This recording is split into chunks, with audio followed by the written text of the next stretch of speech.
history live chat, which is coming to you from inside my motorhome, which I'm in the process now of tidying up. As this is a live chat, I would, as always, ask you to keep the language appropriate. And today, as history is actually coming from this morning, in fact, only a few hours ago, it would appear that the Russian ship, the Admiral Makarov, was hit by Ukrainian drones whilst it's in occupied Sevastopol. So this happened in the early hours of the morning, and as at the time I'm actually doing this, it's not clear what has happened. I did notice that there were some people claiming it had been sunk, but according to information coming from Sevastopol itself, that is not the case. Now, what the Russian occupiers in Sevastopol said was that there was an attack. All the drones were shot down. There was a window pane was shot out of a school, or a music school or music college or something, but that no other damage had actually been done. Now that's as far as what the Russians have said, and as far as Ukrainian side has said, at the time I'm doing this, nothing else has been reported. Some photographs are now circulating from Sevastopol. Now, obviously, Sevastopol was occupied by Russia in 2014, and it would seem that of all places that have been occupied so far, Sevastopol probably has the most pro-Putin population of anywhere. In fact, I was talking to someone not so long ago who put this in. Support for Putin could be as much as 50%, or support for the occupation, I should say, it could be as much as 50% there. Certainly there was in Sevastopol itself, which showed was 123% voted in favour of Russia in the rather daft referendum they did in 2014. You'd have thought they've got the figures correct because they had plenty of time to actually think about that before they actually did it. Now, the ship, the Admiral Makharov, is a pretty new ship. It was laid down on the 29th of February 2012 in Kaliningrad, not so far from where I am right now, and it was laid down in the Yantar shipyard, and it was launched on the 2nd of September and commissioned on the 12th of January. 2nd of September 2015, and commissioned on the 12th of January 2016. Now, then it went on to do a number of trials in the Black Sea. It joined the northern fleet of Russia in October 2016, and it sort of started carrying out tests on the 7th of October 2016, and it fired its first missile on the 2nd of November 2016 at a coastal target in the Barents Sea. And by the 10th of November of that year, it was reported that it had done as much as it was going to do, but it carried on doing tests on it. What I will do actually, when I will upload a video of it actually firing off tests. Now, in 2018, it moved from the Baltic Sea to the Mediterranean. Indeed, I can recall seeing on Sky News a video of it it was shadowing the Queen Elizabeth, or maybe the Queen Elizabeth was shadowing it. It was one of the but it was escorted through the English Channel by a British minesweeper. So it arrived in the Mediterranean around the 5th of November 2018. It took part in the aggression against Syria, and it also did something rather odd. It took one of these holy shrine things, which church things, and it actually delivered one to Syria from Russia, one of these relics. And so that was part of it. It also took part, incidentally, in joint exercises with the Algerian Navy. Now, the Makarov is armed with cruise missiles, and these caliber cruise missiles. And these cruise missiles are operated by a number of countries, including China, India, Vietnam, Iran, and Algeria. And so then it took part in these. Now, on February 2020, the Admiral Makarov was sent to occupied Sevastopol in Crimea, and then it sort of went through the Bosphorus and the Dardanelles. And I even saw somebody in Turkey who likes to video ships passing through the Dardanelles. I saw that on YouTube. Unfortunately, I can't remember the person's name, otherwise I'll tell you, and then you could actually see it there. Now, the thing is, since the beginning of the war in Ukraine, this ship has been firing cruise missiles at civilian targets in Ukraine. Not just civilian targets, it did hit an oil refinery, I think it was in Odessa at the beginning of the war. And but certainly some of the, for example, attacks on Dnipro were carried out by this ship using cruise missiles. So these are cruise missiles being fired into civilian housing areas.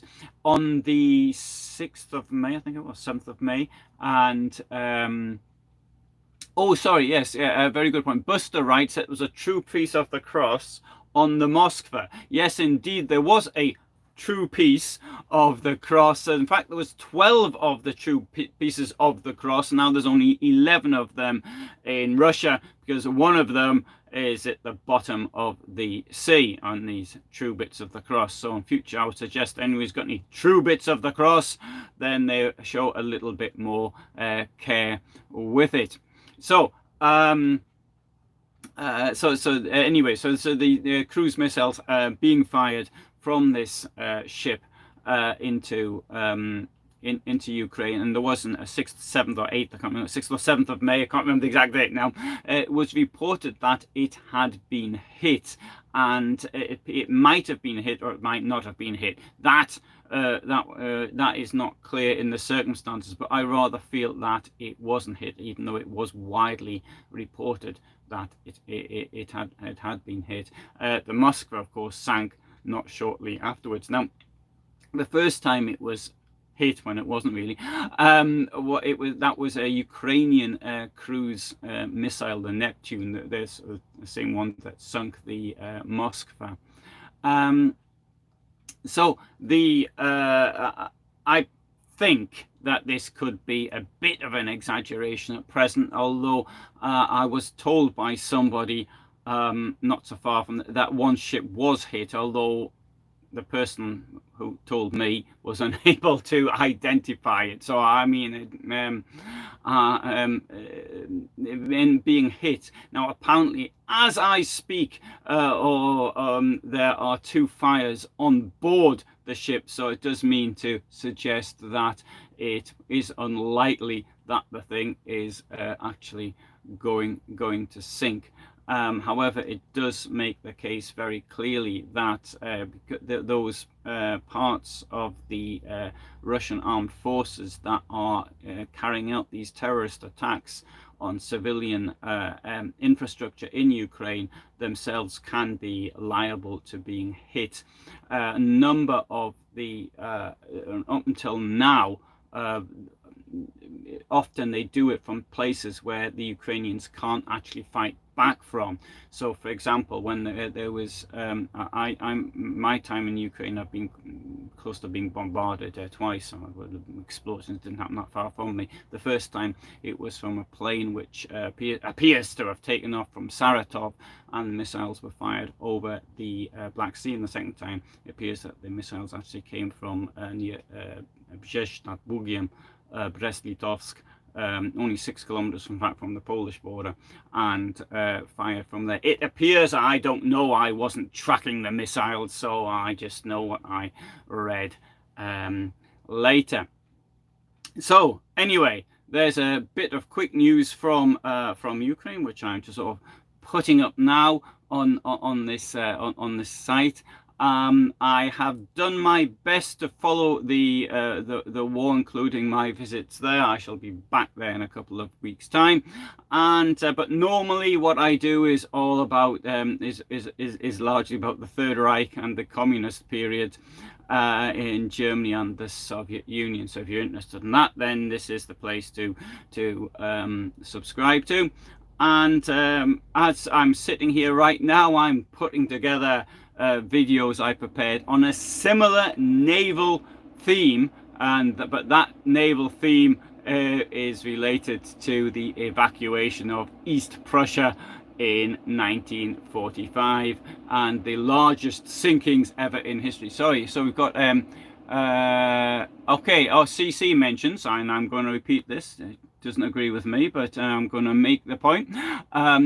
If there were more reverence paid to the cross, then there'd be less war and less enthusiastic YouTubers discussing the realities of war.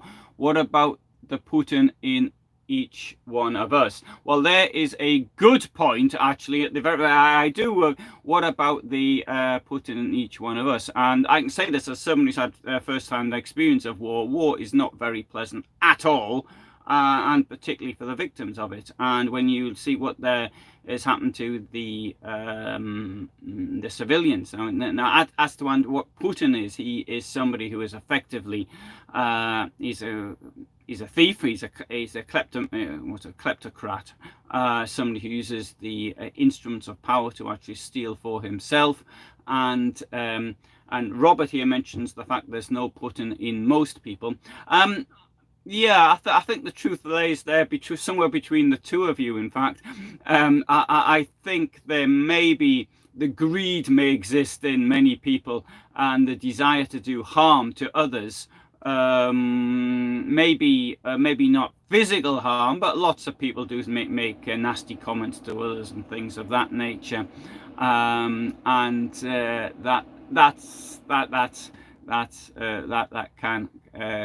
That can happen. As for the reverence to the cross, it's rather odd, because this is something which is utterly medieval, and when medieval knights and the likes, for example the Crusades, they would find the references to, they would find bits of the true cross all over the place. Indeed, I mean, there's a case from the siege of Aleppo in 1099 where a mythical sort of spear was found, and in this end the Crusaders all ran out, and all of the Arab armies, I don't know if it's fair to call them Arab, but the local armies sort of fled when the Crusaders all charged out after them, thus making a miracle. Although the truth of the matter is that the indigenous people were all sort of fighting amongst themselves, and this allowed the Crusaders to charge out, and then they decided all to clear off. Anyway, that often happens in history, that the myths don't manage. Anyway, good. So I'm going to finish now, because I started clearing this van out and didn't get very far because it's a nice sunny day here. And but anyway, I did want to mention that. Thanks very much for watching, and all the best from me in Poland.